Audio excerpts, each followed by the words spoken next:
영상을 통해서 이 예배에 함께하고 계시는 사랑하는 여러분들에게 우리 주님의 귀한 은혜와 평강이 차고 넘치시기를 바랍니다.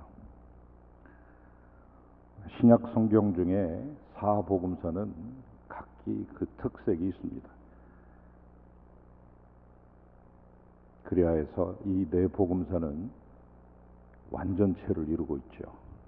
독특한 컬러, 색깔을 가지고 있는데 그 중에 오늘의 본문 말씀이 되는 마태복음은 왕이신 메시아를 선포하는데 주력하고 있습니다. 그 왕은 인간뿐만 아니라 자연세계를 포함한 곧 온 우주의 왕을 의미합니다. 그는 각종 병든 사람들을 고치셨고 심지어는 바람과 바다까지 그에게 순종케 하셨습니다. 자, 이제 오늘 본문에서 귀신을 쫓아내시는 능력과 귀신들도 그분 앞에서 두려워하는 것을 보여줌으로써 예수님의 왕권을 다시 한번 증명하고 있는 것이죠. 이제 주님은 갈릴리 호수를 건너 동쪽에 있는 가다라라고 하는 이름을 가진 지방으로 가셨습니다. 요단 동편에는 10개의 제법 큰 도시들이 있었습니다. 다메섹, 카타, 히포, 이온, 라파나, 가다라, 수구도 몰리, 벨라, 거라사, 그리고 빌라델비아까지 이른바 데카볼리죠.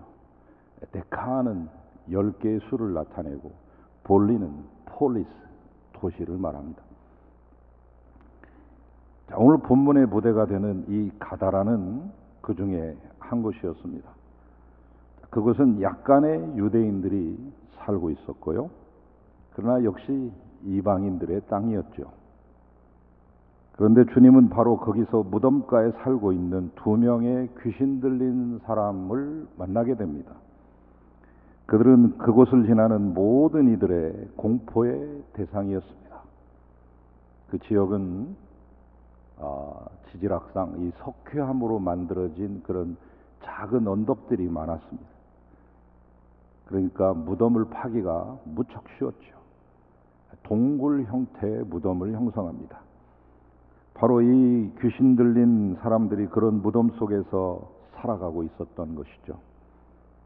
우리도 어렸을 때 무덤은 늘 공포를 자아내는 장소로 인식되었었습니다.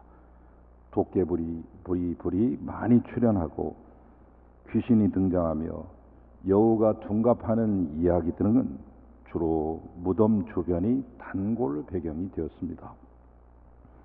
제가 기억하는 어렸을 때 봤던 영화 가운데 잊지 못하는 무서운 공포 영화의 제목이 기억납니다. 월하의 공동묘지, 달빛 아래 공동묘지라 그런 뜻인데요. 자, 오늘 여기 본문에서 등장하는 귀신 들린 자들은 무덤에 살면서 실제로 지나간 이들을 괴롭게 하고 해쳤기 때문에 이제는 더 이상 아무도 그 근처에 얼씬하지 않습니다. 그런데 예수님께서 마침 그곳을 지나가게 된 것이죠. 우연이었는지 의도되었는 것인지는 우리는 알 수 없습니다마는 아마 누군가가 그 광경을 지켜보았다면 달려가서 예수님을 가로막고 뜯어 말렸을 것입니다. 그래서 이번 예수님의 나들이는 심상치 않습니다. 자, 그런데 이 귀신 들린 자들이 예수님과 만났습니다. 조우가 이루어진 거죠. 복잡한 일이 좀 발생했습니다. 그들이 대뜸 하는 말이 뭐 때문에 여기 오셨습니까? 당신하고 우리하고 뭔 상관이 있습니까? 우리를 괴롭게 하러 오셨습니까? 이렇게 따집니다. 그러면서 이내 포기하듯이 이렇게 말하죠. 만일 우리를 쫓아내시려거든 저 돼지떼라도 들어가게 허락해 주십시오 라고요. 귀신 들린 사람들은 예수께서 자기들을 쫓아낼 것이다. 사람으로부터 쫓아낼 것이라고 하는 것을 미리 알고 있었습니다. 자기의 때와 운명을 알고 있었던 것이죠. 자, 이제 오늘 본문 말씀과 동일한 사건을 다룬 마가복음의 기록에 보면 예수님께서 이 귀신 들린 사람을 보고 그 속에 있는 귀신을 향하여서 명령하여 그 속에서 나오라 이렇게 하셨다고 구체적으로 묘사하고 있습니다. 자, 예수님께서는 귀신에게 사로잡힌, 그래서 파괴될 대로 파괴되어 버린 그 사람들을 불쌍히 여기고 그 귀신의 권세와 악한 능력으로부터 해방시키는 것입니다. 한 생명이 천하보다 귀할진데 그렇게 귀신 들려 무덤가에 살면서 난폭하게 사람들이나 해치며 사는 인간성 파괴 현장을 보시고 몹시 언짢으셨던 거죠. 그래서 그 사람들에게서 귀신들을 쫓아내셨는데 문제는 그 다음입니다. 이 귀신들이 호락호락 쫓겨가는 것이 아니라 저기 보이는 돼지떼라도 들어가게 허락해달라고 간청을 하고 있습니다. 그런데 예수님은 그것마저 허락하시죠. 그들 속에 붙어 있었던 귀신들이 마침내 돼지떼 속으로 모두 들어가고 드디어 그 돼지떼는 비탈길을 내리달려 모두 물에 빠져 죽습니다. 순식간에 되어진 일입니다. 그렇다면 왜 죄 없는 돼지들이 몰살을 당해야 될 만할까? 우리 입장에서 본다면, 아니 동물보호협회에서 바라봤다면 돼지들이 무슨 죄가 있냐고 항변할 수도 있겠지만 당시의 상황에서 돼지를 키운다는 것은 문제가 있는 일입니다. 여러분도 잘 아시다시피 유대인에게 있어서 돼지는 부정한 짐승에 속합니다. 그래서 돼지를 키운다거나 먹는다고 하는 것이 용납되지 않습니다. 아마 그것이 이방인의 지경이라서 돼지가 대규모로 사육되고 있었던 것 같은데, 돼지를 치는 사람들이 이방인인지 유대인인지는 명확하지 않습니다. 어쨌든 당시의 가치관으로 본다면 돼지라고 하는 부정한 짐승과 그것을 사육하는 사람들에 대한 일종의 징계라고 해석해 볼 수 있겠습니다. 그러나 더 정확히 말한다면 귀신 들린 사람들을 구원하기 위해서 돼지들을 희생시켰다고 보는 것이 더 좋겠습니다. 한 영혼이 천하보다 더 귀한 것인데 두 사람의 영혼이 돼지떼보다야 훨씬 더 소중하지 않겠습니까? 그런데 그 반대로 생각하는 사람들이 있었습니다. 쓸모없는 폐인 두 사람을 구원하기 위해서 수천 마리나 되는 돼지를 희생시켰다는 것이 도무지 이해가 되지 않는 사람들. 경제적인 관점에서 보면 돼지떼가 귀신 들린 두 사람보다 훨씬 더 가치가 있었을 것입니다. 이처럼 우리는 어떤 가치관을 가지고 보느냐에 따라서 보는 것도 다르고 생각하는 것도 다르게끔 되어 있습니다. 자본주의 사회에서의 돈은 가장 큰 가치를 지닙니다. 돈이 최고의 미덕이죠. 아니, 그 돈이 마침내 신이 되어버리고 말았습니다. 그러나 이 세상에는 아무리 많은 돈을 들여도 살 수 없는 것들이 있습니다. 그런데도 많은 사람들은 그 소중한 가치를 희생해 가면서 돈을 벌지요. 많이, 좀 더 많이. 그리고 다시 잃어버린 그 가치를 돈으로 다시 사보려고 애쓰지만 그게 되지 않습니다. 자, 한편 일어난 그 사건의 소문을 듣고 온 동네의 사람들이 예수님을 만나러 나옵니다. 그러나 그들은 왕으로 오신 예수님을 영접하기 위해서 오신 것이 아니라 그곳에서 떠나주시기를 간청하기 위해서 왔습니다. 소문만 듣고 몰려온 그들이 목도한 현장은 실로 놀라웠습니다. 경악을 금치 못했습니다. 만약 여러분이 그 자리에서 그 광경을 지켜보셨다면 어떠셨을 것 같습니까?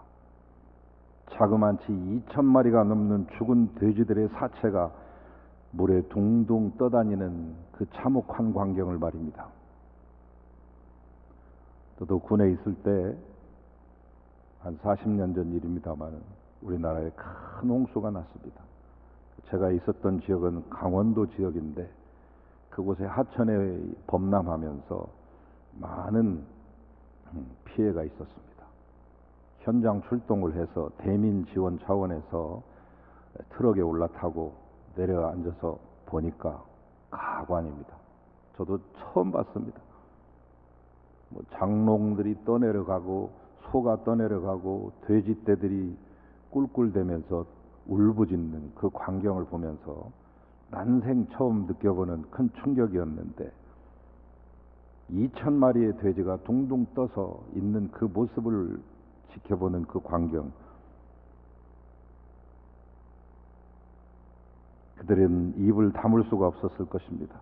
그러나 동시에 그들의 머리는 전자계산기보다 더 빠른 속도로 돌아가면서 손해액을 계수하고 있었을 것입니다. 요즘 돼지 한 마리 50만 원 호가하던 때도 있었고 많이 떨어져서 한 30만 원 되는 때도 있습니다만은 50만 원이라고 하면 2,000마리면 10억입니다. 요즘은 장기 이식용 돼지를 따로 키우고 있습니다. 이 장기 이식용 돼지는 약 한 80kg 돼지당 한 1억 정도를 호가합니다. 무균 돼지를 기르기 위해서 한 달에 50만 원 이상의 사료를, 특수 사료를 먹이기도 하죠. 이 돼지를 길러내려고 하면 약 2억 정도가 소요됩니다. 물론 그 들판에서 있었던 돼지들이 장기 이식용 돼지라거나 무균 돼지는 아니겠죠. 그러나 보통 돼지라 할지라도 그 가격은 상당했을 것입니다. 그러자 그 동네 사람들 마음속에는 예수님이 우리 동네에 더 머물렀다가는 엄청난 손해가 발생할지도 모른다는 생각이 밀려옵니다. 예수님이 그들의 인생에 도무지 도움이 되지 않을 것 같다는 결론을 내리고 말았습니다. 이처럼 어떤 사람들에게는 예수님이 인생에 도움이 되지 않는 것처럼 생각이 됩니다. 결국 그들은 예수님이 떠나시기를 간구함으로써 무엇을 잃었을까요?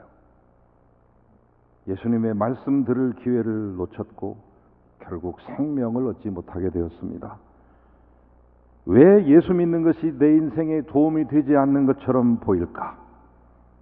그것은 여전히 잘못된 가치관으로 세상의 잣대를 가지고 보기 때문입니다. 그렇다면 경제적인 논리에 따라 예수님을 떠나보내버린 이 사람들의 운명은 어떻게 되었을까요? 불을 보듯 뻔한 것 아닙니까? 추측 말고 실제로 팩트로 들어가서 역사를 보면 이 도시는 외적의 침입을 받아 흔적조차 없이 역사의 뒤안길로 사라졌습니다. BC 약 300년경에 알렉산더 대왕이 세운 이 도시가 페르시아 군대의 침입을 받아서 역사 속에서 흔적조차 없이 사라졌습니다.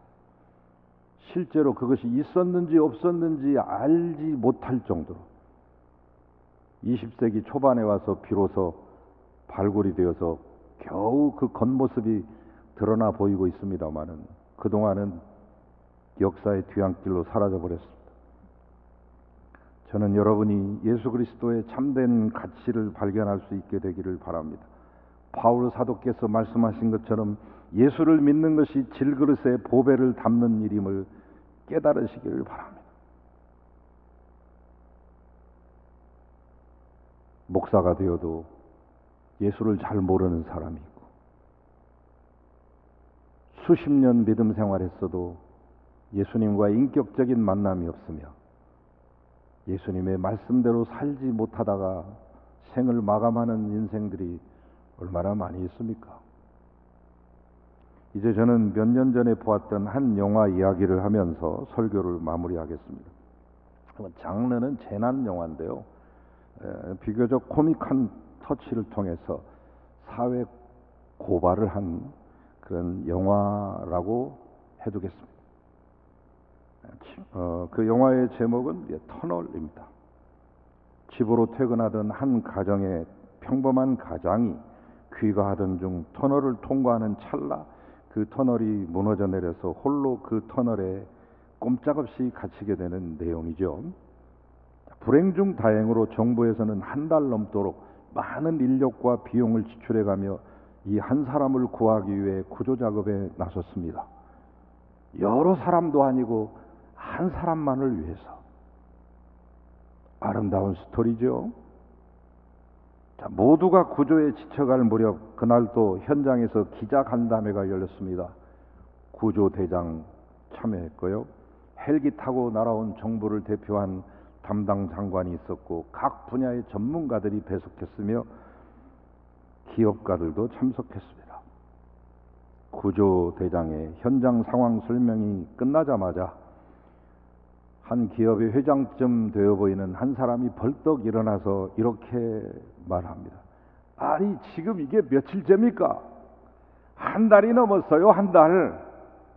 그리고 지금까지 투입한 비용만 해도 하루에 15억 원씩 해서 500억이 넘었다고요. 자그만치 500억. 자, 이제 구조를 포기하고 하루속히 옆에 있는 산에 제2터널 공사를 합시다.